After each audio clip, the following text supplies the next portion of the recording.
জিনিস করে নিতে হয়, কিন্তু বাইরের মানুষ না হতে পারে।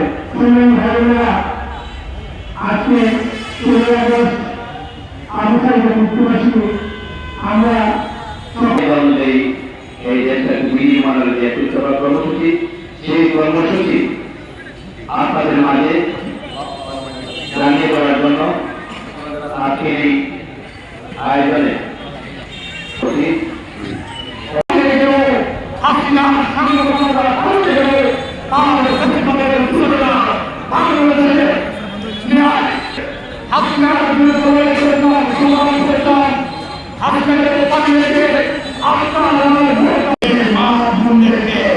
পাকিস্তানিদের হাতে তুলে দেওয়ার মতো কাজ করেছে।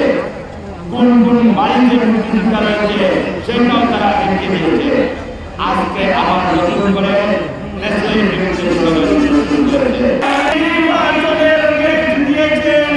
আমরা বিশ্বাস করি জুলাই মাসের প্রথম সপ্তাহে বাংলাদেশে একটি অবাধ, সুস্থ, নিরপেক্ষ নির্বাচন অবশ্যই বাংলাদেশে মানিত হবে।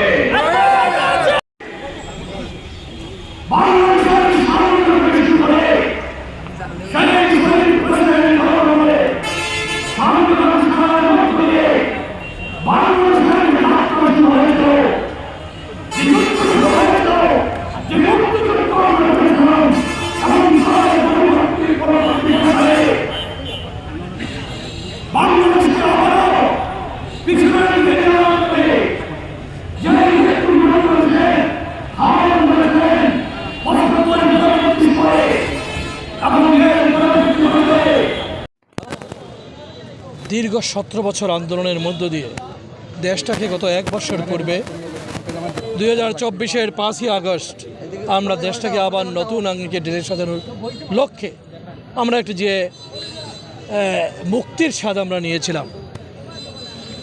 একটি গণ অভ্যুত্থানের, ছাত্র জনতার গণ অভ্যুত্থানের মধ্য দিয়ে সেই মুক্তির স্বাদ আমরা পেয়েছি। সেই মুক্তির স্বাদ পেতে কিন্তু এমনি এমনি আসেনি। লাশের উপত্যকা পেরিয়ে এবং রক্তের সাগর পাড়ি দিয়ে আমরা কিন্তু এই মুক্তিটা পেয়েছি, করেছি। মুখ্য উদ্দেশ্য ছিল আমরা দেশটাকে গড়ার।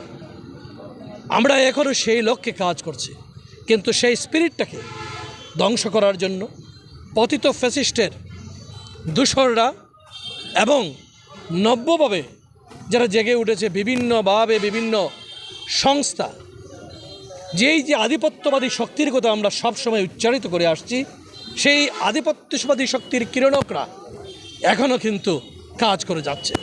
আর